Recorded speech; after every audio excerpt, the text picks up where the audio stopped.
Alors voilà, un dernier volet sur cette leçon 171 avec les développements possibles, les suggestions de développement. Mais avant tout, un petit erratum.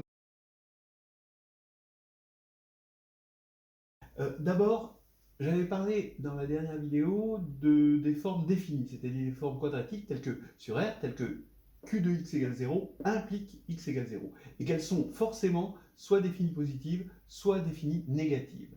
Voilà. Lipschitz me fait remarquer que je ne suis pas assez précis à la fin, et il a raison. Quand je dis qu'on va supposer que c'est ni l'un ni l'autre, donc il existe un x tel que q de x est strictement positif et un y tel que q de y est strictement négatif, dans ce cas-là, je regarde ce segment-là, ici, porté entre 0 et 1, et forcément, comme il va de q de x et il est continu et vers q de y, il va forcément s'annuler.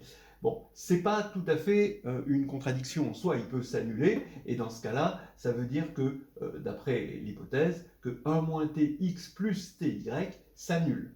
Mais là, bien sûr, ça ne va pas aller, parce qu'il va s'annuler pour un t strictement compris entre 0 et 1, ce qui va faire que y va s'écrire sous la forme lambda x. Pourquoi? Parce que cet élément-là est forcément nul d'après cette hypothèse. Voilà.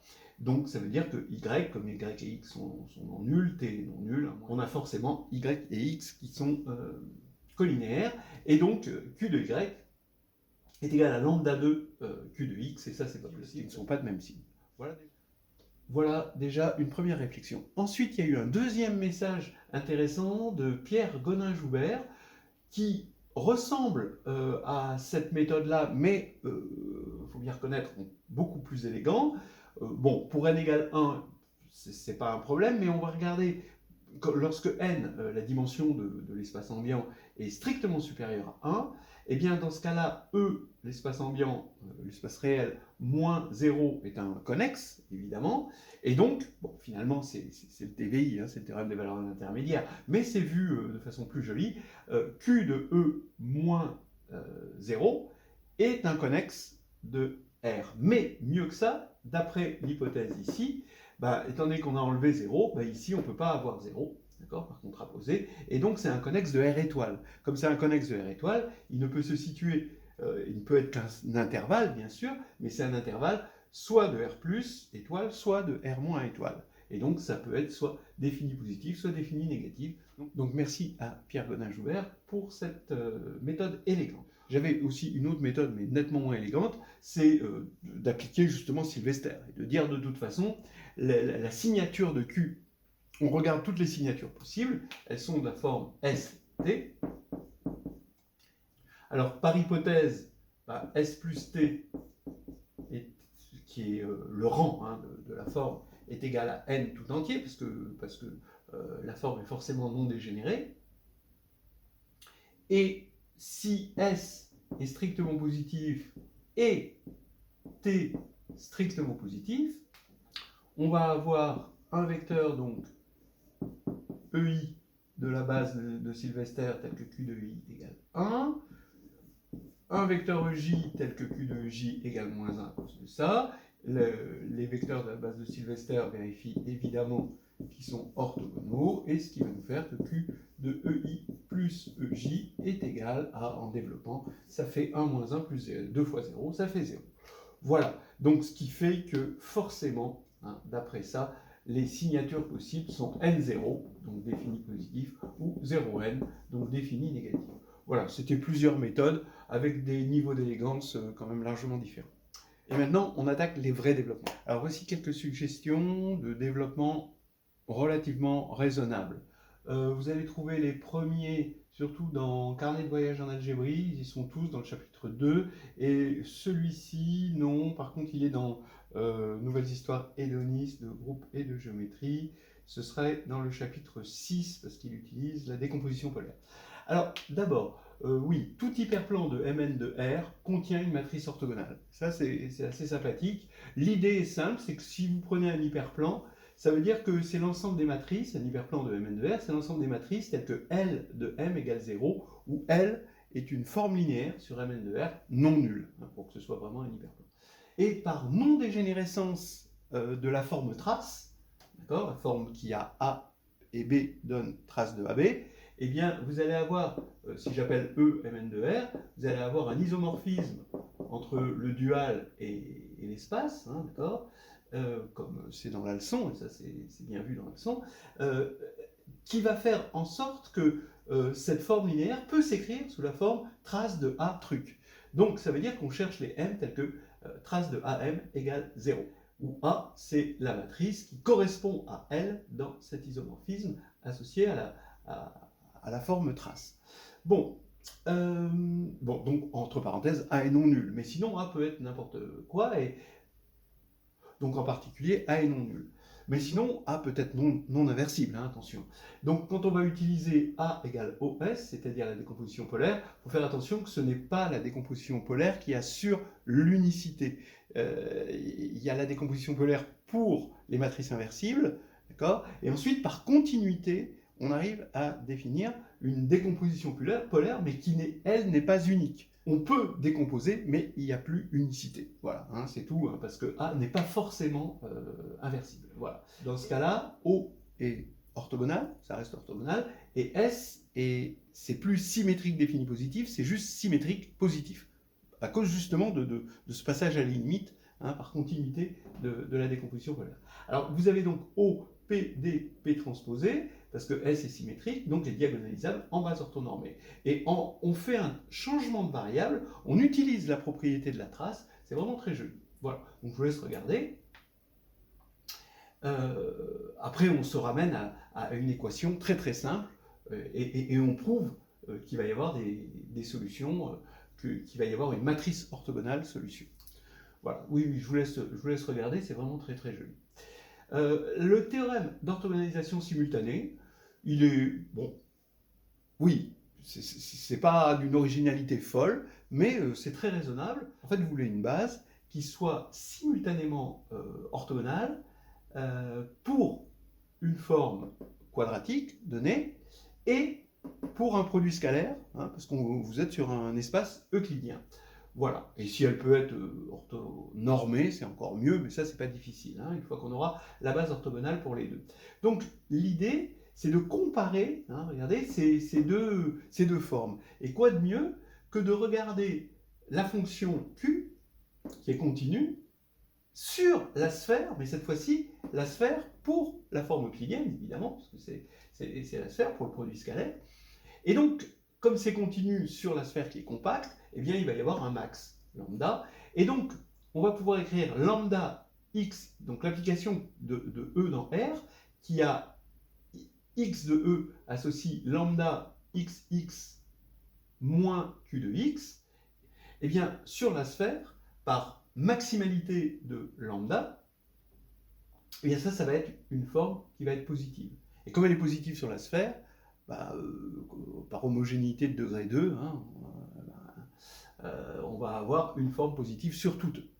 Et là, on peut appliquer Cauchy-Schwarz, qui va nous dire que Cauchy-Schwarz, parce que bon, je vais appeler Q lambda cette forme quadratique-là, ça c'est bien une forme quadratique, et Cauchy-Schwarz va me dire que si je suis orthogonal à U pour Q, alors je suis aussi orthogonal à U pour la forme, pour le produit scalaire. Et ça va nous faire le début d'une récurrence, et on obtient l'orthogonalisation simultanée. Regardez, hein, je vous conseille de regarder en détail, mais c'est très très raisonnable. Hein.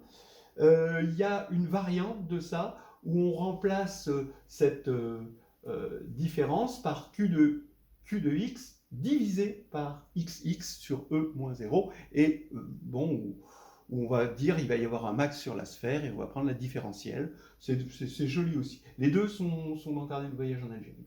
Le critère de Sylvester, pour calculer la signature. Comment calculer une signature? Vous allez me dire, il y a la méthode de Gauss, elle est très bien, mais voilà une autre méthode par les mineurs principaux. On va supposer qu'on est sur un ouvert de l'espace des matrices symétriques, et c'est l'ouvert défini par les mineurs principaux non nuls. Alors les mineurs principaux, c'est les déterminants des matrices, des sous-matrices principales. Hein, d'accord? Donc on regarde la matrice en partant de là, et en se fixant ici un élément, un nombre là, une taille de matrice, mais on part toujours d'ici. Donc vous allez avoir n, sur une matrice NN, vous allez avoir n mineurs principaux, vous supposez tous qu'ils sont non nuls. Alors on peut calculer, par les changements de signe des mineurs principaux successifs, la signature d'une matrice symétrique. Et c'est basé sur quoi?